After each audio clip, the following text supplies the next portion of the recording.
She in 2018 actually did a policy scan for us. Some of you may remember that, working with the existing working groups at the time. What are the public policy related things that those working groups would like some help with or would like to go forward on? That was exciting. In 2019, and that's where this picture comes in, Lauren Johnson, then our member services coordinator, who remained passionate about public policy and was working out of my office here in Corvallis, she and I decided, well, we're going to do a collection of bills. What are all the bills that people care about? And we did this for the very first time at our in-person convening, the last one that we had, which was in Salem and Silver Falls. And it gave us an opportunity to do a day ahead of the convening. We used to do trainings before the convenings, and members got together in Salem and talked about their policy priorities. And then they went and talked to legislators. And then when we all came together at Silver Falls, we put 8.5 by 11 pieces of paper of all the different bills that people cared about up on the wall. And on the one hand, it was kind of daunting, but on the other hand, it was like, wow, this is a really big expanse of priorities that we see, and what a great way to learn from each other. Some other really cool things happened at that convening that I want to mention, which is we really said, what does it look like to think outside our food systems view? We had a speaker focused on immigrant rights. There's some really big bills happening in 2019, and we had a speaker focused on affordable housing. Durable issues really helped us think about how do our issues go together, and also how did these folks organize and maintain powerful, effective, like multi-member or coalitions for policy. So that was our first time around. We did our first Bills We Watched report after that. And then in 2020 with the short session, and then the 2021 long session, our next intern, the amazing Charlotte Epps, who some of you remember, came on. And not only did we do Bills to Watch, we did a series of allyship workshops with Sarah Curiel Paez, who is a consultant, capacity building partnerships. And those were really great. And I'm really going to encourage us to get back to next steps on that. And then for 2022, we had Shahinur Bashar, who was our intern. And that was a short session, but we continued on with this project. And then we decided to shift into 2 working groups instead of just 1 policy committee. We decided that this legislative stuff is really clicking, it's really working. So we formed a community food systems at the legislature working group that was really going to focus on state policy at the legislature, and then probably some of the administrative piece that goes with bills that get passed and budgets that get passed. The other group, there's lots more to do related to different kinds of public policy, and that other group has really looked at opportunities in public policy for us to get together and learn together and maybe have some impact together. So what I started to write in the slide, but of course we have like both of us working on this up until the moment, is that it's really important for everybody to remember that we have had an OSU, my center has been happy to recruit them, fund them, and support them and supervise them. We have had amazing policy interns. Like I said, Charlotte, Shahinur, Eric, and again, I just want to recognize how important that work is to be the glue that holds all this coordination together. So let's go to so that in a nutshell is where we've come. And then this community food systems at the working group, community food systems at the legislature working group. You can all read this. We're sharing info, learning about, and supporting when we can each other's policy priorities. It's really important to point out that we don't all have to be in lockstep. There is disagreement. This is a great place to share discomfort, disagreement. Why does that matter to you? Because we're talking about it together. It's really hard. The more we do it, the more trust and ability to work together we can have over the long run. We share out with our different communication tools, whether it's the Bills to Watch slides or letters in the articles in the newsletter and various other things to the full network. And we have been figuring out how to practice our overall equity commitments in our policy work. It's something that sometimes we do really directly, and sometimes it's indirect. And I'm going to encourage us to think how we can get back to that in a more direct way going forward. So I'm going to put in the chat after I wrap up here a link to what we call the Public Policy Committee Tracker. And it's basically, if you want the details of who these two working groups are, the kinds of things that they do, and what we were doing over this last year, you can see all the mechanics, all the nuts and bolts. So I would invite you to be part of that and share, how do you think this can more effectively build our members' individual and collective capacity to influence public policy that supports our shared vision of an equitable, sustainable, and resilient food system? That's the big commitment. So I am going to stop at this point, and I'm going to hand it off to Eric to give us an overview of what the heck happened in this legislative session, big picture. Hi, all. So I'll just start with saying that the legislative session started on January 17th and ended on June 25th. It was a long session this year. And we also had to pass a budget as well. So things were getting a little contentious about those items. So starting in 2022, I suppose, we started with, we had an election that year. So the Democrats had a majority, 17-12 in the Senate, and then a 35-24 majority in the House, with one vacancy in there. 2022 also saw Tina Kotek elected governor of Oregon, and one of her main priorities was the housing crisis. So her administration aims to tackle that statewide crisis at a larger scale than ever before. In 2022, Oregon voters also passed Measure 113, which would make legislators unable to run for re-election if they have 10 or more unexcused absences. That'll be important later in the session, I suppose. So as the session began in January, there were already 1,200 bills filed. And by the February 21 bill introduction deadline, there were nearly 3,000 bills introduced. So a few deadlines later, on the April 5th first chamber work session deadline, that killed about 2/3 of all the bills introduced and left about 1,000 remaining. On May 3rd, conservative senators began their walkout over a few issues. Gender affirming care, reproductive healthcare access, and some firearms regulations were the contentious ones. Supposedly, there were as many as 20 hyperpartisan bills that were mentioned as reasons for the walkout, but Senator Knopp did not actually release that list to the public. He's the one that mentioned those 20. And per Measure 113, there are 10 senators ineligible for re-election, although I suppose they will be fighting that. So this was the longest walkout in state history. It ended on July 15th, leaving, just a handful of days, or June 15th. Anyways, it didn't leave that much time left in the session. The negotiations that brought back the Senate into quorum resulted in compromises over a number of those contentious bills. And so another event as well, pretty late into the session, the revised revenue forecast added nearly $2 billion extra into the state's estimated budget, which really prompted another revival of advocacy efforts pretty late into the session. And lastly, according to the governor's budget, the 2023 to 25 biennium is expected to have $32.5 billion in total resources and $32.1 billion in total spending.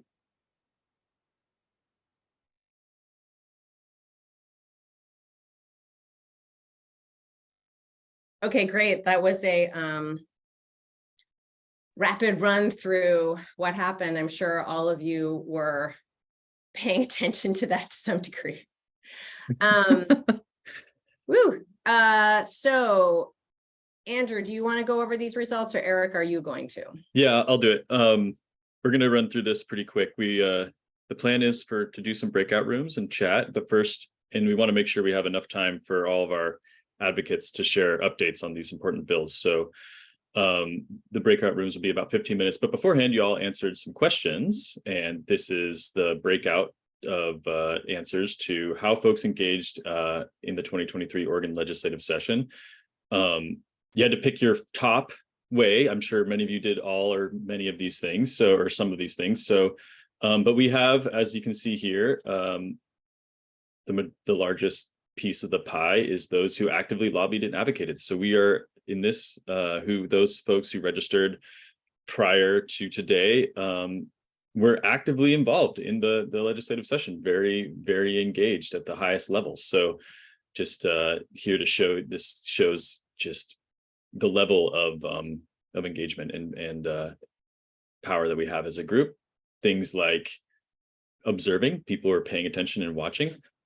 Not a whole lot to go into there, but for the breakout rooms, what we were thinking would be interesting is we want also part of our work here at the network is to facilitate community building, getting to know each other. So we want you all to be able to talk and learn from each other.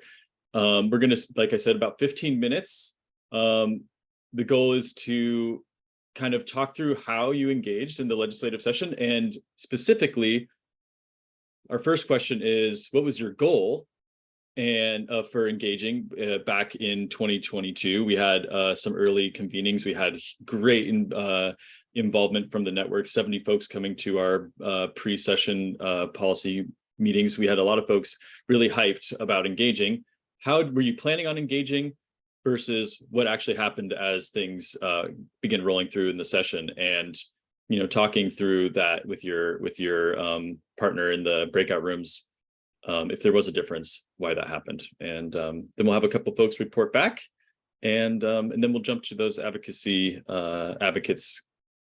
presentations on their specific bills. Any pressing questions that I can answer while we're still together?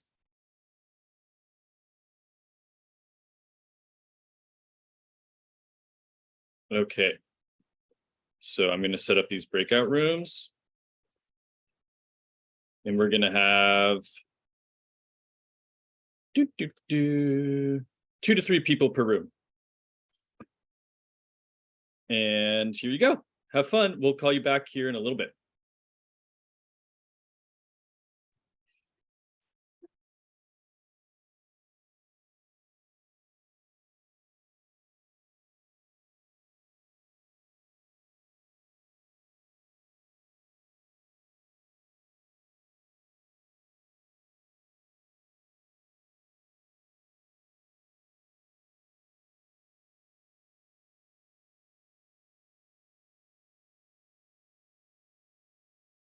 Is that working? Looks like people are heading in.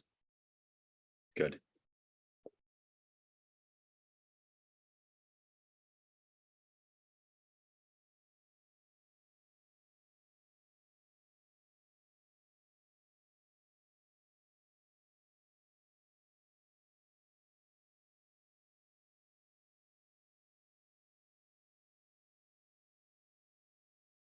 So like, Lauren, you've got someone, just 2, if you don't mind going, or I can try to move someone. I can move this person to another room. Oh, I was going to talk to you about something. Okay, here, I'll move this person over. There we go. Let's see if there's everyone else is set. Dave Alba needs to be moved. Let's move Dave. There. Okay, I think everyone's got friends. And then Twyla, Ella, and Lindsay just aren't at their computers at the moment. Sounds like it. Seems like it. Okay. Hey, Lindsay. We're doing breakout rooms chatting about the legislative session. If you want to jump in there, I can move you to one. Oh, you came in later. I see. Let's see. I'm going to assign you to this room. Have fun. What time do we do that? 20. So we'll call people back at 35. How's it going? Good. I Cool. was just thinking about how we're getting to the point that I really need to write all this up. What happened and all the pieces, because I've given that talk before. Yeah. And I want to make sure, like, I had forgotten about the policy scans that Lauren did. But I was going back through my files and it was like, oh, we did that then. And here's the survey we did then. And, and I was thinking about how I am positive that when I find the survey results from 2016, 2017, we're going to show that OCFSN members are way more active in public policy in different, than they were back then. And yeah, the analyst in me says, well, it's not the same people. Maybe people are attracted to this network because we engage in public policy. And are we sure actually that the people who are responding to our survey represent the member organizations who we surveyed back then? So there's some looseness of, it's really difficult to compare results. So I can wave my arms and say, I think we're doing a lot more on policy. But all I can really say is that OCFSN has been doing a lot of things and getting a lot of people involved with those things. And there's a lot of energy for it that there wasn't in the beginning. So tracking member activity is more difficult. And it seems to me that this is a really important thing for us to know as a network, to know our history. I think so. Just even hearing you give that kind of brief overview, there's things in there that I hadn't heard that were helpful to the context, just how much energy's gone into this policy stuff over the years. And I think this is one of those things where, oh, I should write a paper about that. Yeah. When? Be a ghostwriter. I should get a graduate student who can help me pull it all together. And we can write. Hello, Hey, sorry to Diego. interrupt. Hi, Diego. My computer decided to die right as we were about to go into breakout rooms. What room? Do you know what room you were in? No, it literally happened like as you were about to send us off. No problem. I'm going to send you into a room there's 2 people in. Thank you so much. Thank you. There you go. Room 16. Sweet.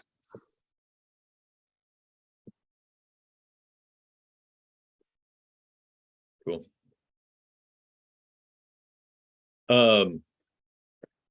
Yeah, in doing another survey, really getting some deeper questions to folks who are involved now would be really helpful. But yeah, comparison doesn't sound super doable. Oh, It's more a story. yeah. Did that not work, Diego? I don't know what. Yeah, it just kind of dropped off. I don't know what's happening. Let's try one more time, and if not, I'll just join back in like 10 minutes when everyone's back. Yeah, no problem. Thank Here we you, go. Andrew. Let's try it again. Yeah, no, yeah. Here you go.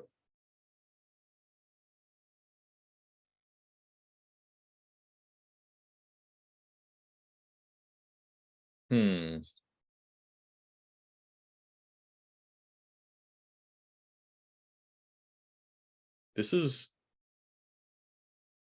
very user-friendly. I actually have never done this breakout room thing, been in charge of it. This is easy. Yes. What else? Ira's gonna be at the top here for the advocate presentation portion. No, I think this is fine. It's all great. Good.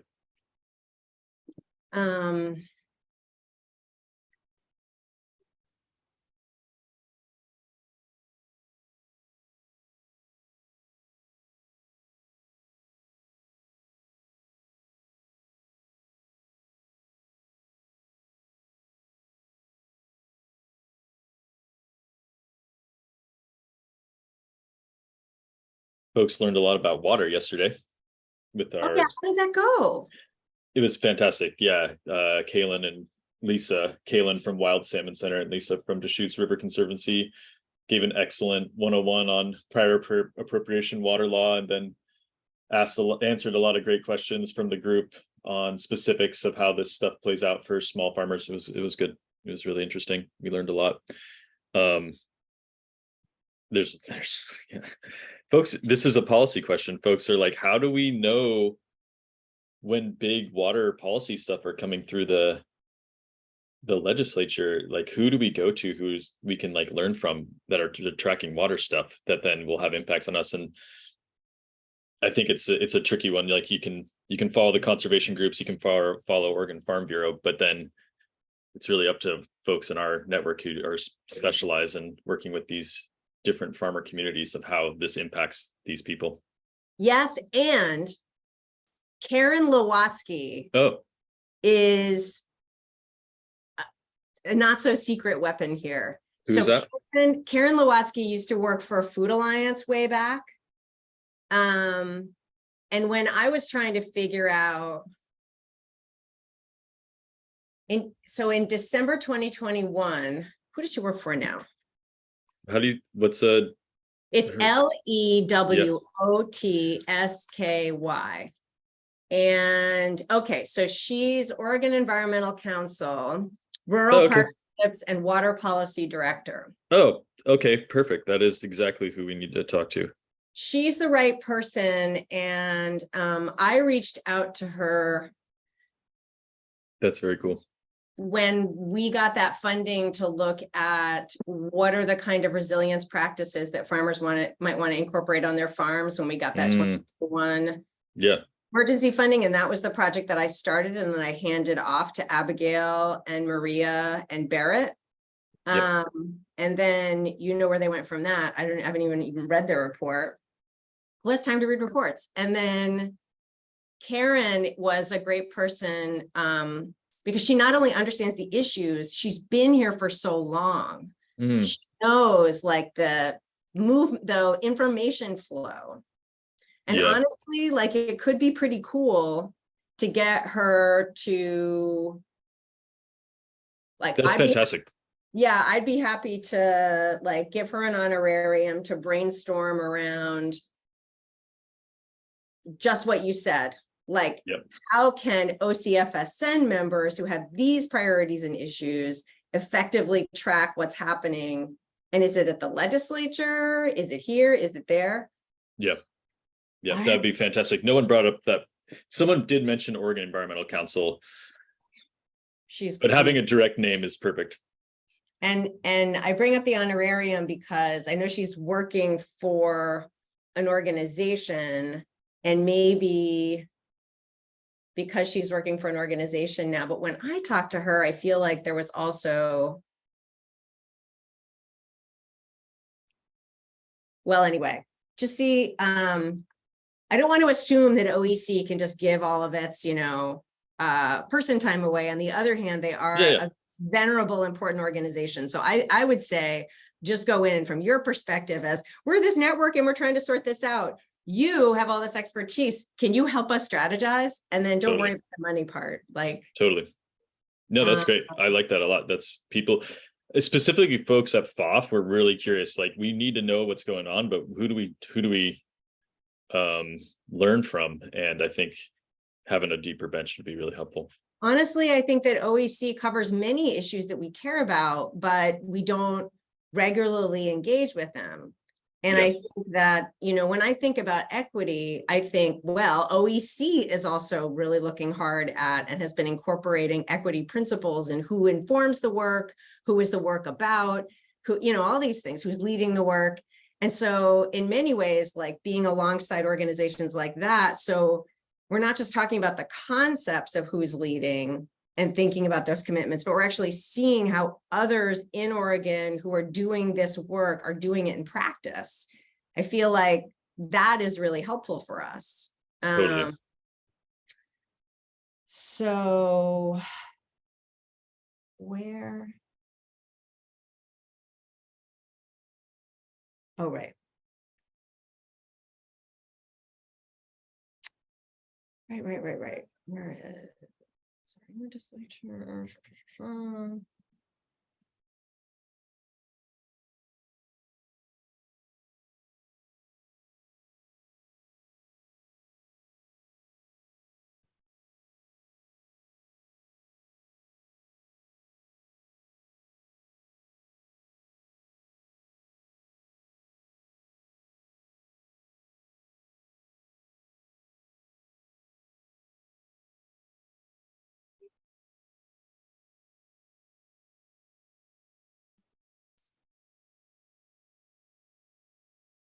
It's so hard to find things.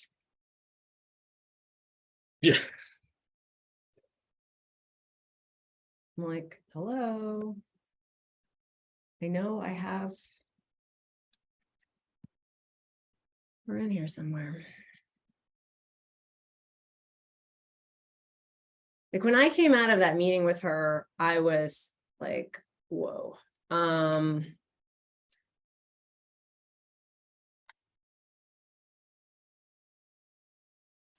Because she knew like, oh, here's where the federal activity happens. Here are those processes. Here's how, and she just knows all the dynamics. I'm just stuttering here a little bit because I'm trying to find. No, it's fantastic. Just to name it, I can do the research on Yeah, no, I what know. they're working on and all that. You totally can. I'm just trying to figure out. Aha. Is that it? No.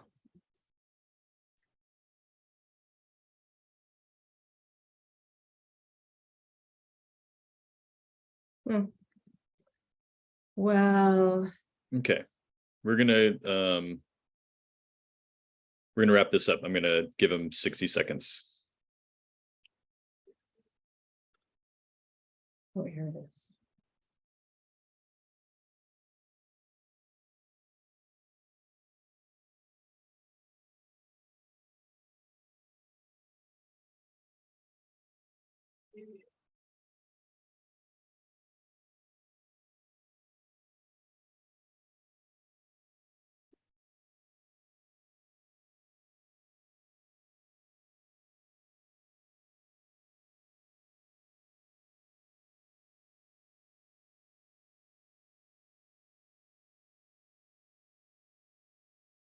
Okay, welcome back, folks.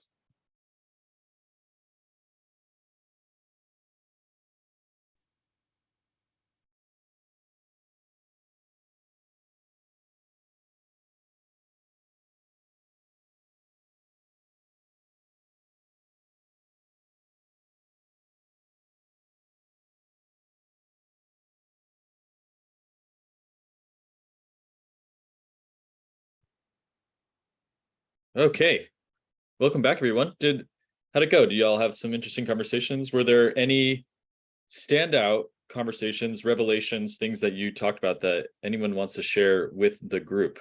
Got a couple minutes for some share back here with the larger group. And you can raise your hand or just start chatting.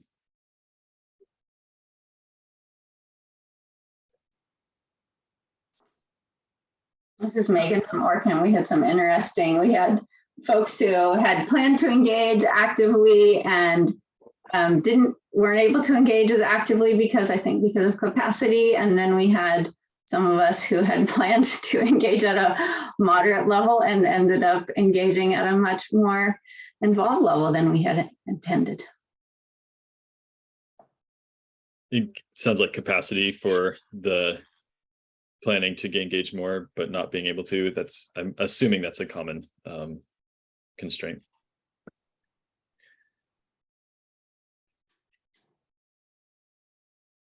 One more? I'm super proud of Ira and Pikun in passing the dangerous work conditions law. Good job. Yeah, I'm looking forward to hearing from Ira on that in just a bit. Great. Well, I think in order to have enough time for our advocates to share, let's jump to Eric. What happened this legislative session? Do a quick sharing on the bills we watched. Yeah, and then we'll go to the other folks. Thanks. Yeah, so as part of the work we do in the policy groups, we collect the bills that our members are watching and we compile it into this little slide deck. So this year's bills to watch can be found on the OCFSN website. And this is just like an example slide. So we've got the summary, the importance, and who's actually working on that. And so if you'll move on to the next one, please.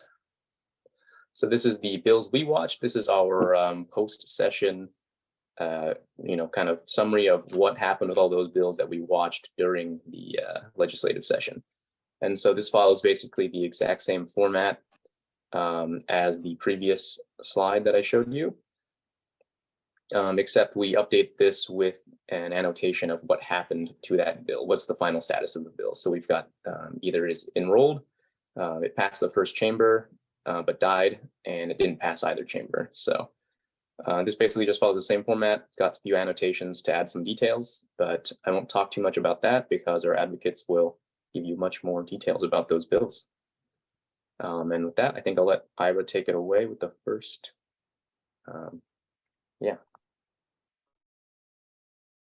Thanks, Eric. Hi, everyone. My name is Ira Coyo Martinez. I use he, him pronouns. I am the Policy and Advocacy Director at PICUN, Oregon's Farm Worker Union. And I'm going to talk to you all about some legislative outcomes on bills that we worked on for this year. Here's an image of myself with some of our members and staff who testified on one of the bills I'll be sharing about today.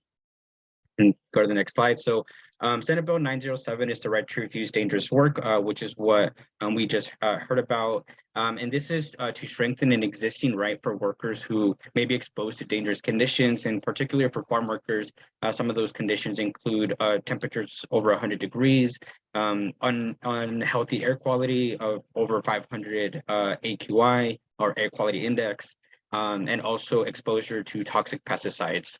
And fortunately, we were able to pass this bill due to many support from partners who are included in this call and space, as well as our members and farm workers who shared their stories. And we actually had bipartisan support in both chambers, which is really exciting because it just goes to show the work that we did to work with employer representatives to come to a bill that we can all agree to. So just massive appreciation to everyone who supported and worked on this bill, and we'll have stronger protections for workers who are working in dangerous conditions. And go to the next slide. Senate Bill 612, Indigenous Language Justice, which would create a credentialing mechanism for Indigenous interpreters to be credentialed in Oregon. And when I say Indigenous interpreters, I'm specifically referring to those from Mexico and Guatemala, but eventually we do want to expand out to other Indigenous communities from Latin America and others that are spoken here in Oregon. And just for further context, this bill was actually included in the general state budget bill that passed. So if you look at OLIS at the Oregon legislative website, Senate Bill 612 didn't actually pass, but the concept itself was included in it.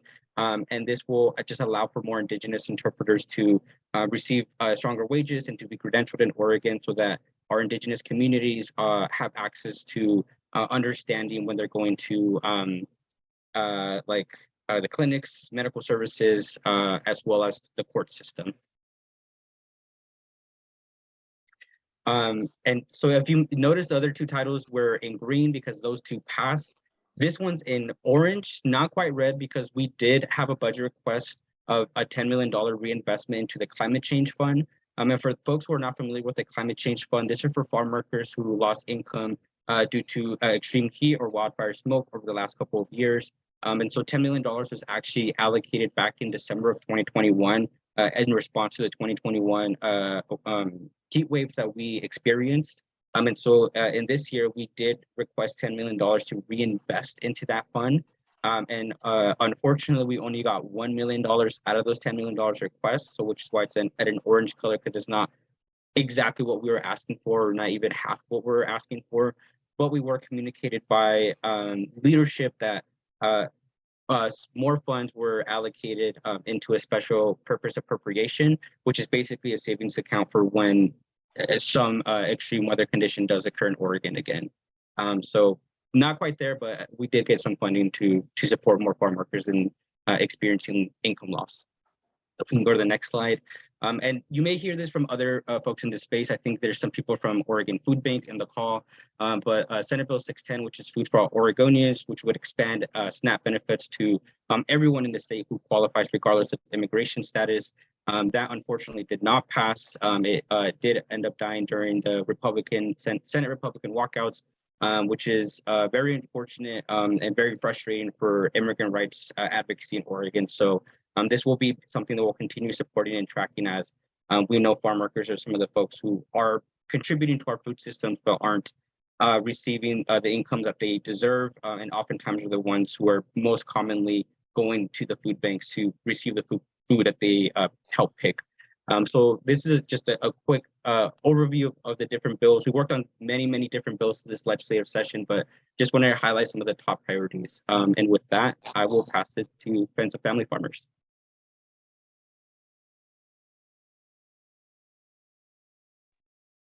Hi, everybody. My name is Alice Morrison. I'm one of the co-executive directors of Friends of Family Farmers. And today I wanted to talk to you all about some things that went well. I didn't include things that didn't go well in my presentation, but I'm happy to talk more about those things later. But we have a lot to celebrate. There were some really wonderful parts of this session, although it took us a while to get there, and not everything that we worked on, came out in the form that we were hoping for, but excited to share things with you. Next slide. So for those of you who are not familiar with our organization, we have been doing policy work as part of our mission since our founding in 2005. We represent about 1,600 farmers across the state. We also operate 2 farmer technical assistance programs, the Oregon Pasture Network and Oregon Farm Link. You can see those at OregonPastureNetwork.org and OregonFarmLink.org, respectively. And then we do advocacy in and out of the legislature, and that's our mission statement there at the bottom, if you have not worked with us before. Next slide, please. One of the 2 bills that we were the bottom line on this session, and our policy priorities that we work on and policies that we develop all come out of the focus groups and family farm survey that we conduct in short session years. And one of the things that we heard most clearly from our base in the last cycle of those data collection activities and engagement activities was that the farm direct producer process exemption needed to be updated, because there were quite a few inconsistencies that folks were seeing based on who was doing the inspection, who you were talking to at ODA. There was some clarification that was needed on a couple of products. We also found the need for people to engage in the new online sales platforms that have become part of our permanent landscape since COVID, and to increase the sales limit from 20,000 to 50,000 to accommodate inflation, since this was first passed in 2011, and also to provide a better on-ramp to scaling your business to a licensed state as well. So this bill did pass with bipartisan support and no registered opposition. So we're super, super grateful for all of the partners that were involved, all of the folks who participated in our focus groups, all of the farmers who voiced their opinions on this, all of the farmers market managers and food hub operators and food safety experts at OSU who helped us craft this piece of legislation that withstood all of the scrutiny of other food safety folks and negotiations in the agency. They didn't make any changes to our original concept, and it was accepted. So that goes into effect 90 days after the signee dies. So the changes that we made will be in effect on September 25th of this year. And we have been talking to the Department of Agriculture, and they have said that their rulemaking will be concluded at that time, hopefully. So more to come. Next slide, please. We had a webinar about this bill yesterday at noon, and this is a QR code to our Farm Direct page on our website. And Brittany just put it in the chat as well. You can watch the recording of our Lunch and Learn webinar to learn more about this proposal and what is coming down the pike. This proposal also included, for the first time, maple and walnut syrups as acceptable products for Farm Direct. We will be having an entire maple syrup tree tapper Q&A later in the fall with Eric Jones from OSU, who's been heading up that big leaf maple syrup production research cohort. So if you're interested in that part of the bill, you didn't miss your chance. There'll be a whole event on that. Next slide, please. We were also really involved in securing the drought resilience package. That's just what I'm calling it. It came through a lot of wonderful pre-session work with OCFSN and ORCAN and FOF developing a proposal to bring forward to folks at Rep. Helm's office, who we knew were going to be putting together a drought package that turned into the buy draws package, and then eventually these portions, so these amounts of money for OCFSN and the Oregon Farmers Market Association to make our food system more resilient to drought generally, and provide investments over the next biennium. Those things were included in the bydraws package, and then they shifted over into the Christmas tree bill and were eventually passed at the end of the session. So we're really, really excited about this portion of the work that we collectively did together. And FOF is really proud to be a part of this success. Next, please. We were also involved in helping to renew the meat processing infrastructure grant fund at ODA.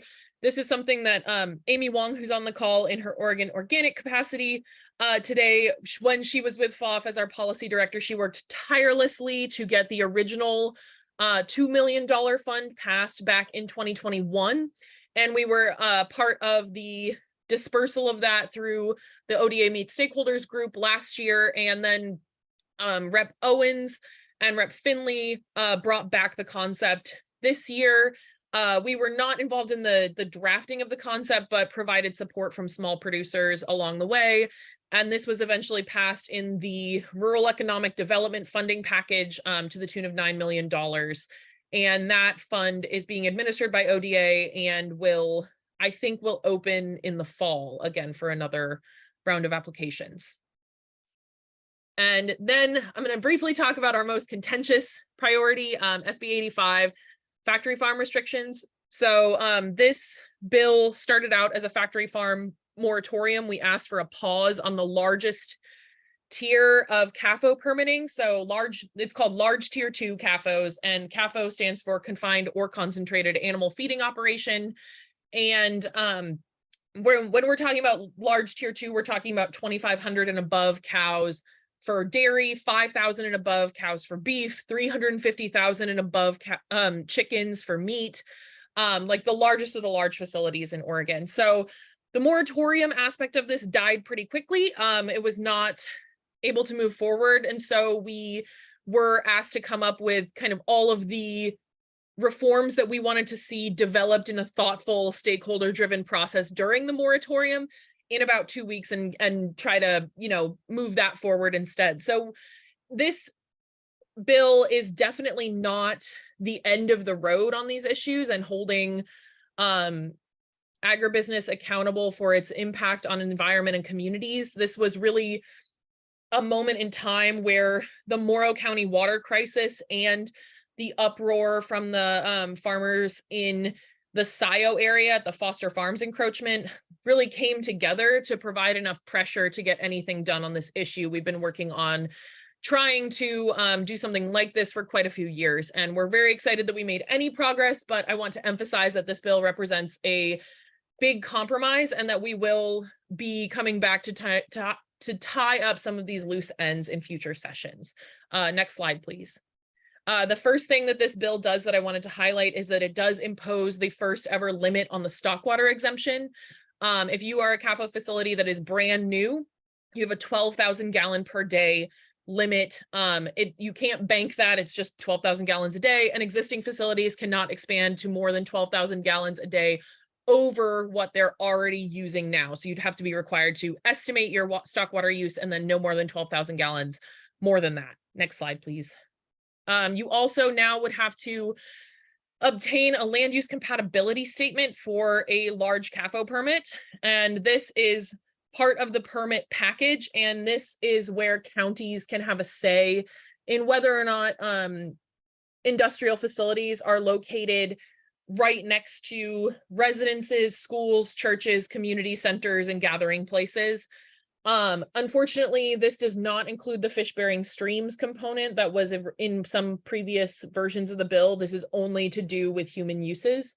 There are no minimums, but the county can use its discretion. So that's another tool we have in the future for folks locally to be heard when they want setbacks and some protection to help protect drinking water and air quality, and prevent groundwater contamination in places where they live and flourish. So that's new with this bill as well. Next, please. There's also a requirement for the nutrient application permit. So this is one of the things that represents a compromise, but is like very necessary. And this permit actually needs to be held by anyone who is spreading raw manure from a CAFO in a groundwater management area.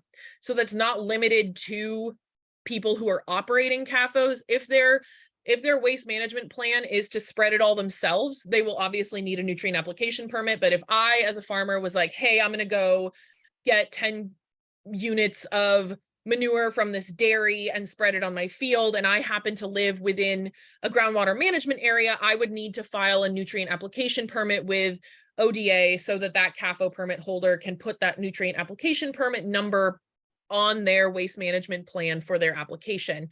There are 3 groundwater management areas in the state. This is a map of the one that I happen to live in the South Willamette Valley. There's also one in Malheur County and the one in Morrow County, which we've all heard about the water crisis and the dangerous groundwater in Morrow County, which a large dairy has contributed to. So wanted to highlight that and say that I am part of that demographic of people who lives in a groundwater management area. And if I decided to land apply manure from a CAFO, I would have to obtain one of these permits. Next, please. There's a full report on our website where folks can read more. We can also link that in the chat. And I am happy to take questions at the end. I don't know if I've already gone over my time. I tend to talk way too much. So thank you very much. And I'll pass it on to the next person. Facilitators, do we take questions as we go or at the end or just offline? We're gonna have to, we're gonna have to wait until the end if we have time. Okay, super. I'll go ahead then. This is ORCAN's update. I'm with the Oregon Climate and Agriculture Network. Next slide. We had 2 priority bills. We worked in support of other policies as well, but the bills that we invested most of our time and attention on were a Healthy Soils Bill, which is House Bill 2998, and that bill, ORCAN was the lead. We were the, kind of the champion or lead advocate, I would say, for that bill, where we drafted the bill language and really coordinated the coalition. And then we also were very engaged with the Natural Climate Solutions Bill, which was a much broader coalition of folks working on forests, wetlands, estuaries, and farms and ranches. And our role was to engage with farmers and ranchers on that piece in advocacy and engage with policy development. The first bill is the Natural Climate Solutions Bill, SB 530, which funded and directed state agencies to provide incentives and technical support to implement natural climate solutions on natural and working lands, which includes farms and ranches, forests, wetlands, and estuaries. So again, that bill was broader. Natural climate solution, the definition in the bill, means an activity that enhances or protects net biological carbon sequestration on natural and working lands while maintaining or increasing ecosystem resilience and human well-being. And those of you who are part of the climate resilience subgroup who've been part of our tricky topics know that that's a tricky topic, that demonstrating net biological carbon sequestration on ag lands is not simple. So next slide. The Healthy Soils Bill was much broader. It focused on soil health practices in general, not specifically on those soil health practices that have climate mitigation benefits, but we know that healthy soils really advance climate, both can advance climate mitigation as well as climate resilience by helping farms and ranches be more resilient to drought, by improving water holding capacity and plant health. There are lots of reasons that soil health can really advance climate resilience.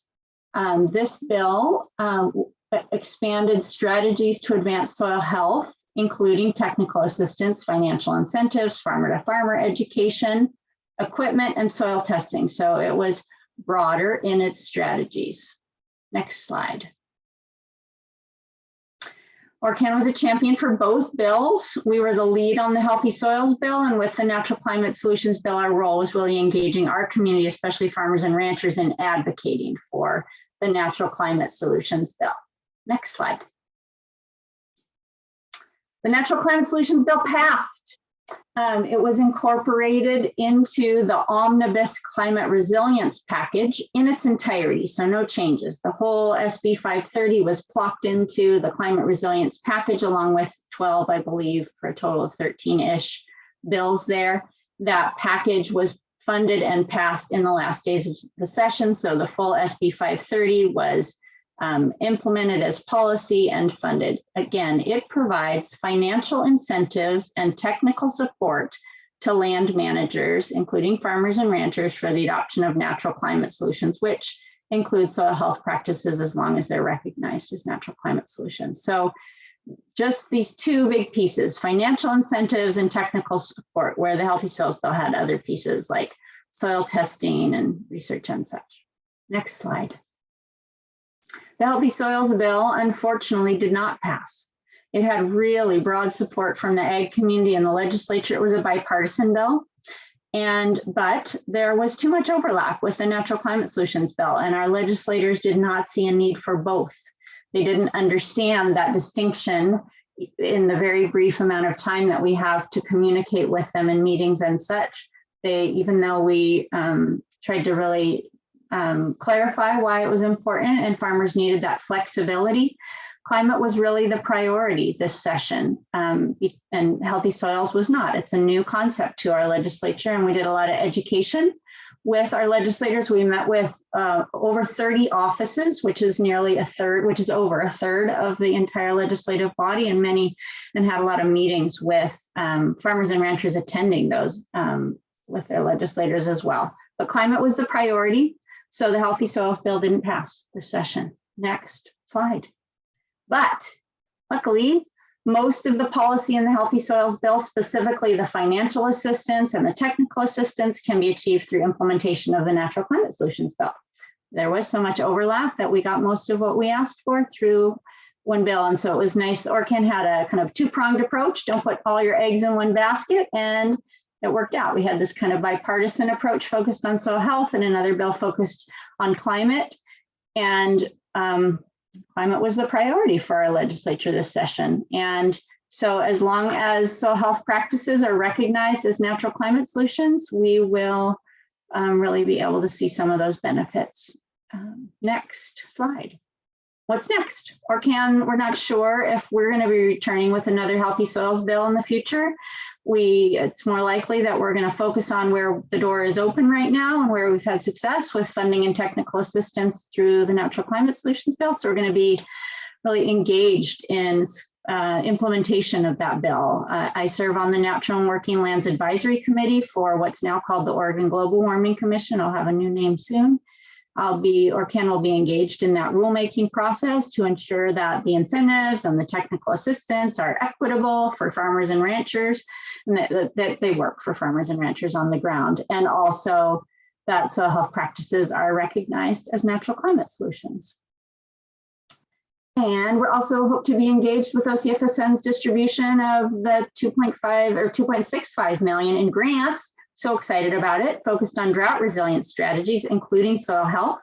And this is a great opportunity where there can be more flexibility, where that funding for drought resilience doesn't have that climate mitigation requirement, and it can focus more on resilience, which is so great. And so maybe some soil health practices can be incentivized there through that funding as well. Super excited and appreciative for FOF's work and OCFSN's support for advancing that grant program, and so glad that the money's going directly to OCFSN. It'll be where the OCFSN distribution of funding was very efficient, and our legislators recognized that efficiency and said, we think you're the best ones to get this money out.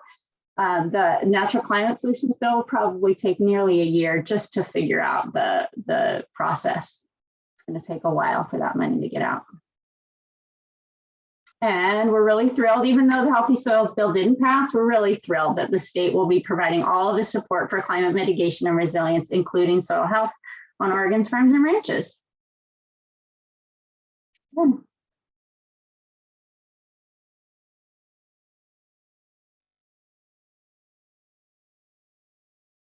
Awesome. Should we just start, Andrew? Okay, cool. Hey, everyone. Mackenzie and I are going to talk about the Food for All Oregonians. That this bill has really been like the flagship bill of Oregon Food Bank. And this photo is really our first like community gathering at the Capitol this session. This was during the public hearing, and we got to hear some great testimonies from folks. Next slide. So Food for All was convened by OFB and Hunger Free Oregon and is led by a really amazing steering committee made up of many community-led and culturally specific organizations. We're really proud that our coalition has over 125 community orgs, and we're still growing. If you've joined, thank you so much for your support. It's been really critical. And if you haven't, we hope that you'll join. Next slide. So just some ground setting here. We know that our current system doesn't keep all of us nourished. More than 1 in 8 kids in Oregon live in households that struggle to afford food. Immigrant and refugee communities experience food insecurity at 2 to 3 times the rate of white Oregonians. SNAP is the nation's largest anti-hunger program.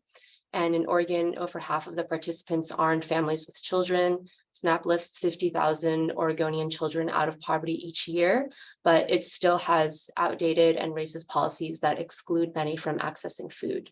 Next slide. Immigrant and refugee individuals and families in particular face disproportionate rates of hunger, largely because we exclude them from accessing food. Yeah, that's the slide. Over 62,000 Oregonians are in need of food assistance, but are barred from SNAP because of where they were born. And these groups are lawful permanent residents, DACA participants, temporary, sorry, should I slow down? Okay, temporary protected status, thanks.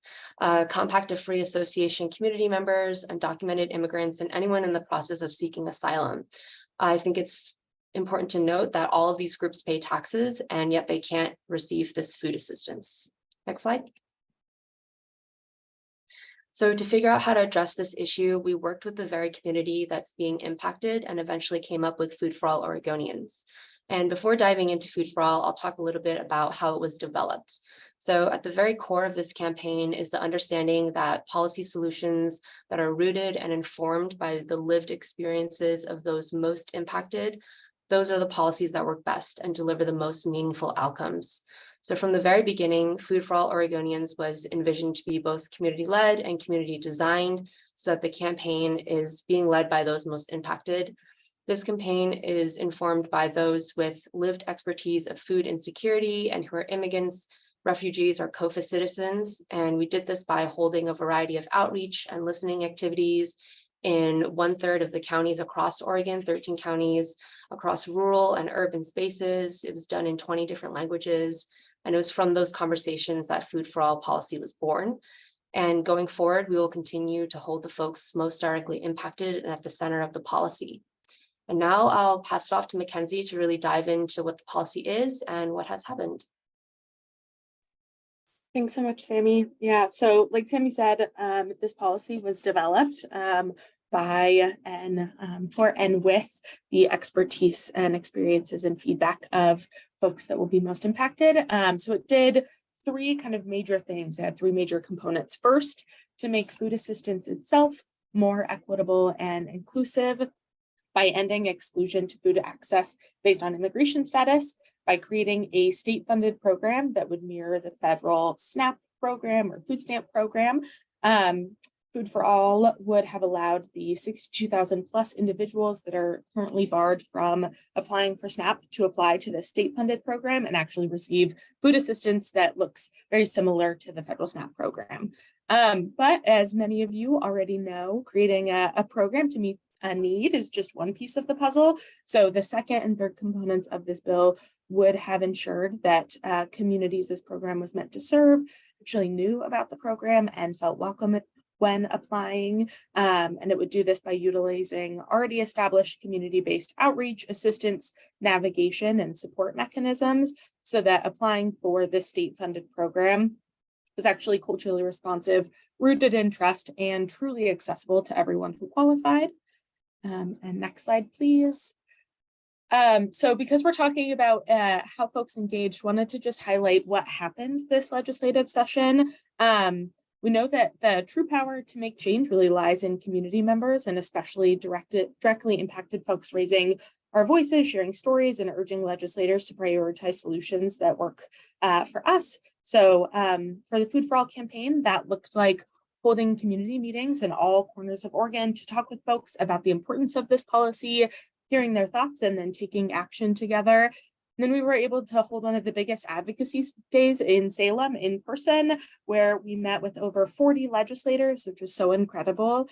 And then continued to build off this momentum by working with partners, many of the folks on this call, to submit a huge amount of testimony in support of Food for All at its public hearing, which resulted in it being voted out of its original committee with bipartisan support, which was really exciting.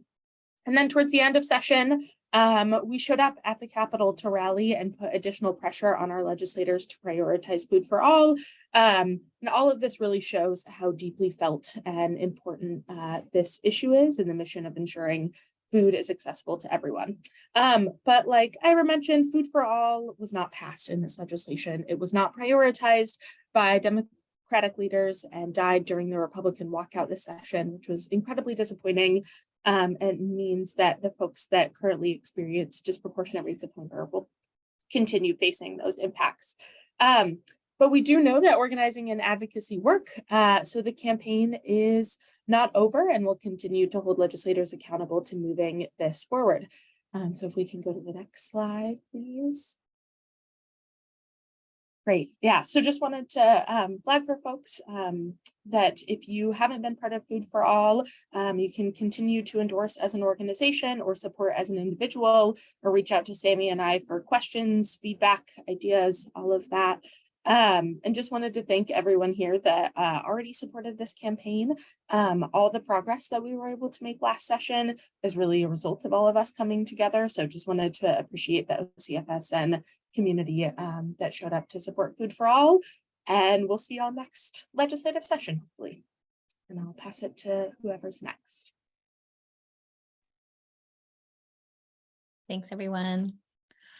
My name is Melina Barker. I'm the director of the Oregon Farm to School and School Garden Network, and I'm just going to give two quick updates. First off, the Farm to School grant program is not a bill any longer. It's a budget request. And this session, we were able to get that budget request into 2 agency budgets, as opposed to it being just in the Department of Education in the past. ODEs had some challenges just with backlogs and taking a long time to get funding on the ground. So anything we can do to spread out that workload, I think makes the program more efficient. So we were able to successfully get the program funded. We were actually requesting 10.2 million and we managed to get 10.65, which is great. They increased it, I think, just with inflation and things like that in their budget process. And we were able to move, like I said, the equipment and infrastructure grant over to the Department of Agriculture's budget. ODA already ran that grant program, but they had to wait for ODE to move the funds over. So now it can just originate in their budget. And also in the past, that producer equipment and infrastructure grant was only funded at $250,000. So we were successful in advocating for that to double and be funded at $500,000. So that grant funds equipment and infrastructure for producers to scale to meet the demands of the school marketplace. And then the other grant programs are administered by the Department of Education. A lot of you are probably familiar with them. Local food purchasing incentives, both non-competitive and competitive awards, and then farm and garden based education and technical assistance. So that's it for Farm to School. And then I was asked to give an update on School Meals for All. I know David's on the call, so feel free to bop in because Partners for Hunger Free Oregon is very involved in this advocacy work, as it was the Oregon Food Bank. But essentially, we started out with a bill that was introduced to get universal school meal funding in Oregon. And that was quickly changed to a request for a task force. But then the USDA came out with a new rule, or announced a new rule coming probably in the 24-25 school year, that reduced the threshold for the community eligibility provision, which allows schools to serve meals free to all students. So that threshold was significantly reduced, or is in the process of being significantly reduced to 25%, which would expand access to community eligibility pretty significantly in Oregon. So the legislature did allocate an additional $17 million to the Hunger Free Schools account so that schools who will qualify for this new threshold can access the community eligibility provision in the 24-25 school year. So it was less than we had initially asked for, but it's a step in the right direction towards getting school meals for all, starting in 24-25 when the new USDA rule gets implemented. We'll be able to add probably close to another 200 schools that will qualify for CEP and get reimbursed at 90%. We had asked for 100%, and we had asked for more schools, but we got what we got. So it's a good starting place. There's still more work to be done. We'd like to get that reimbursement up to 100% and get expanded coverage for the other 100 schools that we believe would qualify if they're allowed to do sort of grouping when they're putting together their CEP application.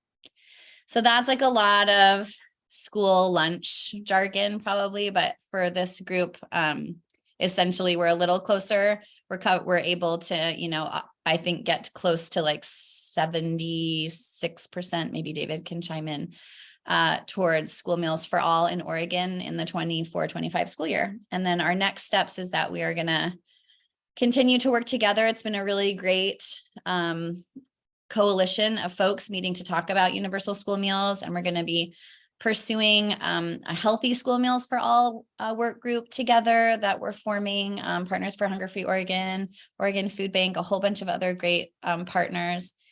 And we're going to be looking to expand funding for school meals for all, and also to explore support needed for true healthy school meals for all, including challenges around labor force and infrastructure and time available for children to eat. So access being the first step towards all students actually being nourished at school. That's all I got. I'll just add one thing. Melina's 100% right, and probably even better than what I would have presented. If you'd like to be part of this ambitious and values aligned coalition, I'll put my email in the chat and reach out. I'd love to have your participation. Great, thanks everybody. I think we have a couple of other folks who don't have slides. Rachel at Double Up Food Bucks, I don't see your slides on here. I can talk. Let's see. Hi, everybody. I thought that we were going to share the slides around that were circulated. Yeah, sorry. I don't know if Eric, you can throw those in there quickly. I don't have access to those right now. If we work on that, we can slides from Rachel. Unfortunately, I must have either missed them or sorry about that. Do you want to share your screen, or we can let someone who doesn't have slides go and we can try to figure that out, Rachel, or how would you like to move forward? I mean, Eric, do you have the slides to be able to share? I have those slides, unfortunately. Okay, I have them up. I can share my screen then. Okay. Sorry about that. Yeah.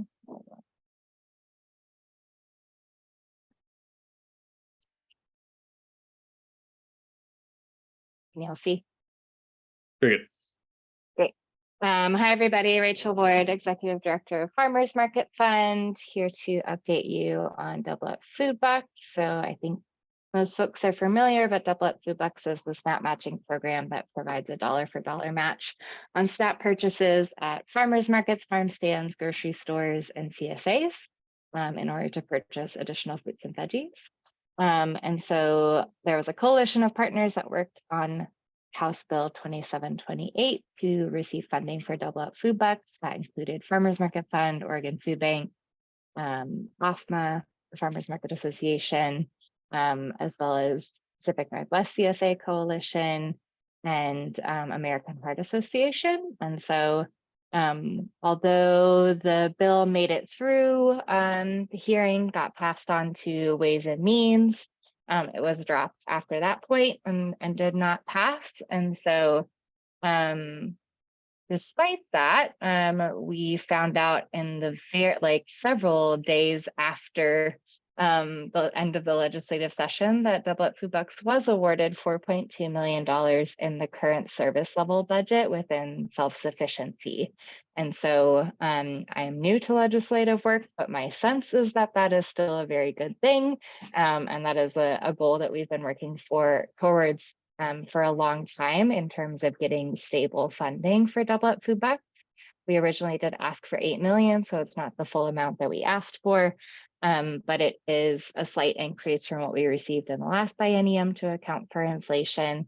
And we're looking at other avenues for how to increase funding going forward. So we're excited to see that funding continue, excited to see the support from DHS and including it in their current service level budget, and hope that it makes continued funding easier in the future. And that's all I have.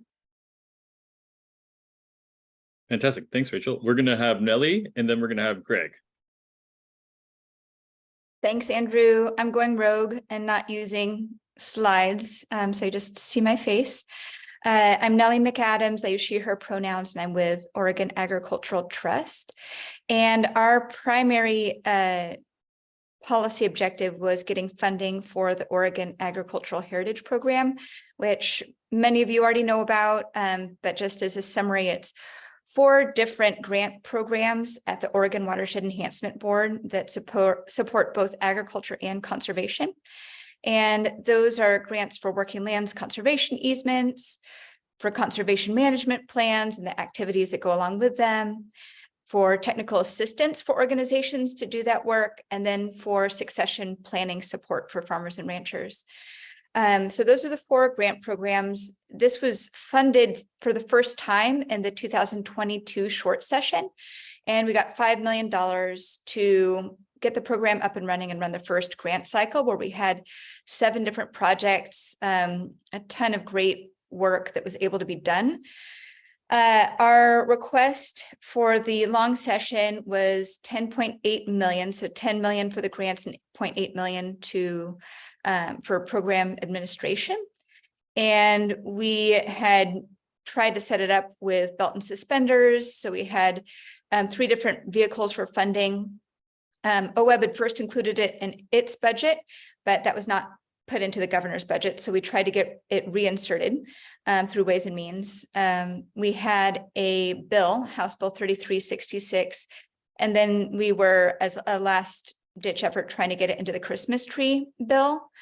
And while there was broad support for the program, when legislators were asked to share what their top 3 programs were, I don't think it really appeared on anyone. So there's general support, but our champions just have a lot on their plates during a long session. And the program actually got into the Christmas tree bill, but was vetoed last minute. And this kind of arose from a misunderstanding about succession planning. I think there was an understanding that the belief that succession just meant in family and perpetuating white ownership, whereas succession can also include non-familial. And easements are actually a good way for land access for first generation farmers. So there's also questions about whether nonprofits could steward those state funds, which they can, and they have for decades. So there was just a misunderstanding that we didn't even know about until after it was too late. So unfortunately, it got 0 funding in the long session, and we're coming back in the short session again to request $5 million. The coalition is working on 2 legislative tours, one in the McMinnville area, one in Prineville. We're having in-person meetings and constituent calls to individual legislators. And if you're interested in supporting this work, just reach out to me. But it was pretty disappointing. And we're trying to also think of permanent funding sources so we don't have to keep coming back to the general fund. But I'll keep you posted on that. That's all I got. Thanks, Nelly. Go ahead, Greg. Thanks. Hi, everybody. Greg Holmes. I'm now the Working Lands Program Director for 1000 Friends of Oregon, but that includes our food systems work still. We, as most of you know, we work on a lot of different issues. We were not the lead, but we supported a lot of the bills that you've already heard about today, the climate solutions package, double up food bucks, farm to school, the value added program that Friends of Family Farmers worked on, and of course the funding for OCFSN programs. The one that I want, most of our work around food systems, other than that, was in defense against bad bills that would have weakened protections for agricultural land in the state. And I want to highlight one of those just because it is going to be back next session. We already know. House Bill 3414 was nominally about building more housing and addressing the housing crisis.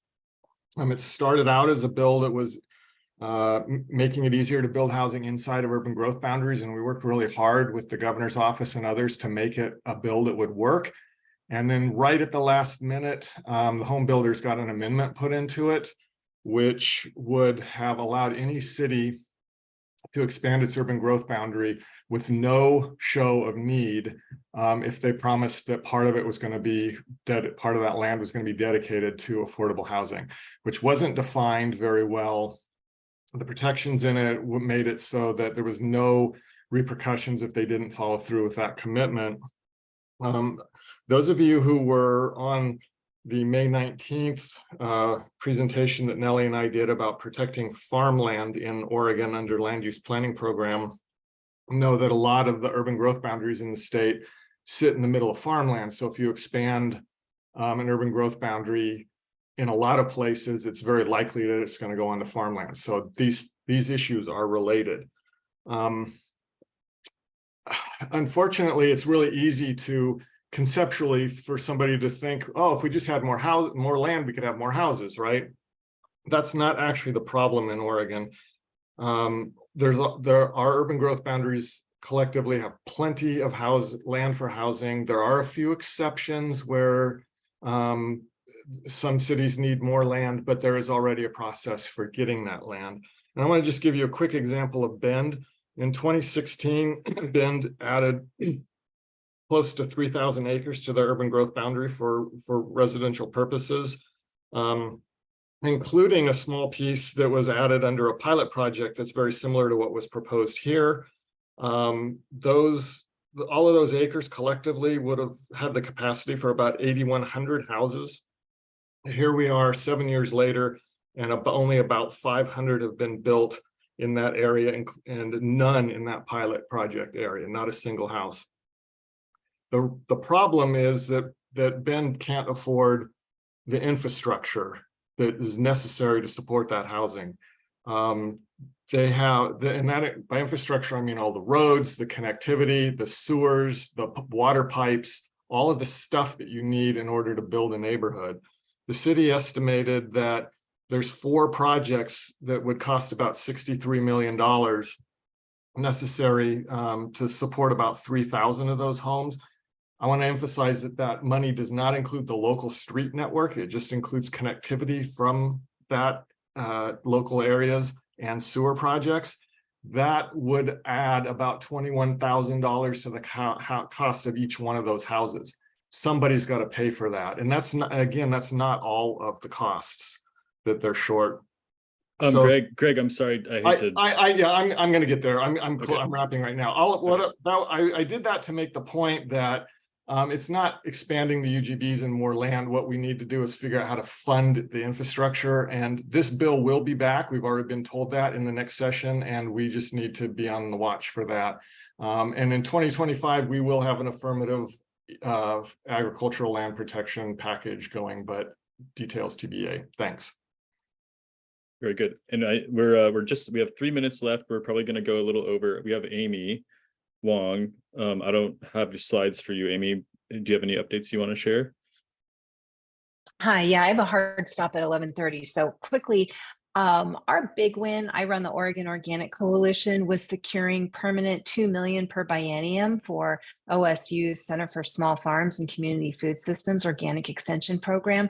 So that will be 4.5 FTE, and we are in the process of helping OSU with a needs assessment for which cropping systems and subject matter areas this should comprise, which we've done in the past. We had gotten the original seed funding for that and had advocated for the existing positions. And these positions help all farmers, not just organic. And one of the current extension agents who works in pastures and forages has said that the interest from non-organic farmers in low input and organic practices is quite high. We also were active with SB 789, which is to protect brassica specialty seed growers from increased canola.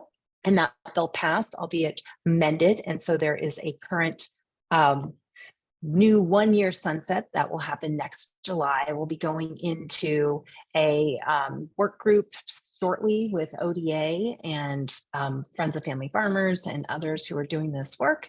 We also were working on an organic farmer support bill that is in line with a lot of the rewarding and incentivizing farmers who are undertaking climate-friendly practices that build on farm resilience. And this would have been a state match to USDA's organic cost share reimbursement. We had a great hearing in the Senate Rules Committee and did get the attention of Senator Steiner, who's a budget writer, so that's exciting. And we also were told at one point that we had secured an organic policy specialist at ODA, but then the day of the ODA budget hearing, it was gone. So in talks with the agency, they're still trying to figure it out, but it sounds like there may have been an LFO, Legislative Fiscal Office, issue with that. So yeah, thank you all for that. And I appreciate you having me here today. Thanks, Amy. Sorry to have to squeeze you in there at the last minute. I think that's everybody. If we missed you, please let us know. And I'm gonna do a final screen share, and we're gonna turn it to Lauren to bring us home.